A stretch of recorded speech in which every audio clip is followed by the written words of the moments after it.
Salut tout le monde! Très heureux de vous retrouver pour une toute nouvelle vidéo. Aujourd'hui on va parler d'un sujet extrêmement houleux et très difficile, c'est... Pour nous les Français, c'est d'apprendre une deuxième langue. Oui, c'est le drame national. Oui, alors ça, je veux bien le concéder. J'ai lu il y a pas longtemps sur un article internet que la France se situait au dernier rang européen en matière d'apprentissage de l'anglais. Nous sommes vraiment les pires élèves pour apprendre l'anglais. Donc, je veux bien le croire. Je veux bien le croire. Pourquoi je vous dis ça? Parce que moi, j'ai arrêté d'apprendre de l'anglais déjà en 2009. Donc ça fait 10 ans maintenant, à la fin de mon lycée. Et pendant mon cursus universitaire, je me suis uniquement focalisé sur l'espagnol. Je n'ai plus jamais repris d'anglais. Euh, mais je suis vraiment une bille incroyable en anglais. J'essaie vraiment de retravailler en ce moment l'anglais, d'autant plus que le mois prochain, je pars en Irlande, donc je ferai un vlog là-dessus. On va voir ce que ça va donner, mais c'est une étude très intéressante parce que ça montre aussi notre manque d'aptitude et notre paresse par rapport au fait d'apprendre l'anglais. Parce que déjà, je vous ai déjà dit que j'étais parti en Amérique du Sud de l'an dernier et j'ai constaté vraiment que des Espagnols, des Néerlandais, qui vous voulez, savent parler l'anglais. C'est quand même incroyable que nous, les Français, sommes vraiment à la ramasse. Et moi, je m'y inclus. Et ça a été vraiment une énorme gifle pour ma part parce que en Amérique du Sud, énormément de guides touristiques, notamment au Pérou, donc c'était des purs Péruviens, pur sang. Ils parlaient essentiellement en anglais. Et ça a été pour moi une immense gifle, parce que déjà c'était la première fois que je quittais le continent européen pour découvrir un petit peu ce qui s'est passé en dehors de l'Europe. Et là, je me rends compte que la majorité, finalement, parle anglais. Je pensais qu'en Amérique du Sud, ça ne parlait que espagnol. Alors, bien évidemment, j'ai rencontré beaucoup de locaux, ça parlait espagnol sans problème. Mais la langue internationale, voilà, c'est l'anglais, quoi. Tout le monde parle l'anglais. Alors, bien évidemment, les anglophones, c'est plus facile, que ce soit les Anglais, les Américains, les Australiens. On en croise énormément pendant les voyages. Et oui, voilà, mais c'est la langue internationale. Et pour ça que j'insiste auprès de vous, parce que moi-même, là, je suis en pleine apprentissage de l'anglais. C'est formez-vous à l'anglais, à une deuxième langue. Donc, peu importe que ce soit, l'anglais est vraiment primordial, on se rend compte. Que ce soit dans votre optique de grandir professionnellement, l'anglais est très important.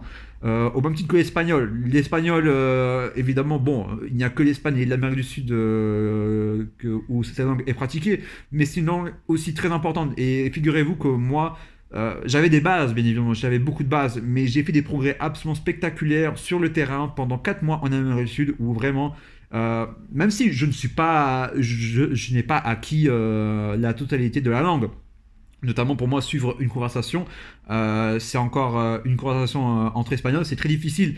Mais voilà, maintenant ça fait 10 mois que je suis revenu en France, même si j'ai passé donc tout mon été en Espagne. Je ne le pratique pas couramment, mais j'achète des magazines, comme le magazine Vocable, en anglais et en espagnol, qui me permet donc de maintenir la langue. Même si je me sens beaucoup plus à l'aise pour parler espagnol, parce que j'ai davantage de vocabulaire et j'ai davantage de facilité. Mais je n'ai pas un niveau expert. Mais l'anglais, ça va être un grand test pour moi quand je vais partir en Irlande puis en Chine en juillet. Je ferai aussi un vlog là-dessus. Alors d'ailleurs, je sais pas si, enfin, ça va peut-être parler anglais, mais peut-être pas autant que dans d'autres pays. Mais bon, on verra bien. On verra bien. Mais voilà, déjà, l'Irlande va être un immense test pour moi parce que j'ai vraiment une prononciation absolument catastrophique. J'ai travaillé un petit peu donc mon vocabulaire, j'ai quelques notions. Après, suivre une conversation et parler, sachant que je pense plus en français et parfois en espagnol, ça va être compliqué, mais l'anglais n'est pas la langue la plus difficile à terre, dans la mesure où on l'apprend depuis notre plus jeune âge. Donc finalement, c'est à moi aussi de me sortir les doigts du cul et de ne pas tomber dans ce piège-là, de ne pas apprendre une nouvelle langue, parce que je pense qu'aujourd'hui, nous sommes dans une époque de mondialisation.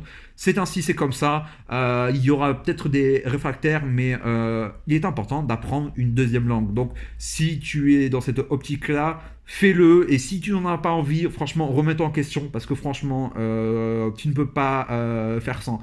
Donc, très important, les amis, l'apprentissage de la deuxième langue parce que franchement, je l'ai vraiment vu à l'étranger, ma médiocrité de l'anglais et la médiocrité aussi de pas mal de mes compatriotes. Donc, et je peux vous dire que ceux qui parlaient anglais, moi, me rendaient vraiment fou en Amérique du Sud parce que je ne comprenais vraiment rien du tout. Autant en espagnol, ça pouvait aller, même si ça allait très vite, mais l'anglais, je n'étais pas préparé. Je n'étais pas préparé. Je n'étais absolument pas préparé. Donc, apprenez une deuxième langue. Ne faites pas comme moi. Ne dormez pas, parce que moi, je suis en pleine action pour apprendre l'anglais. On verra ce qui se passera en Irlande, mais de toute façon, ça va être un super voyage, mais ça va être très très dur, surtout au niveau d'apprendre des Irlandais. Ça va être le bordel, mais ça va être un super défi. Les amis, ciao ciao ciao et hasta luego. Ciao ciao.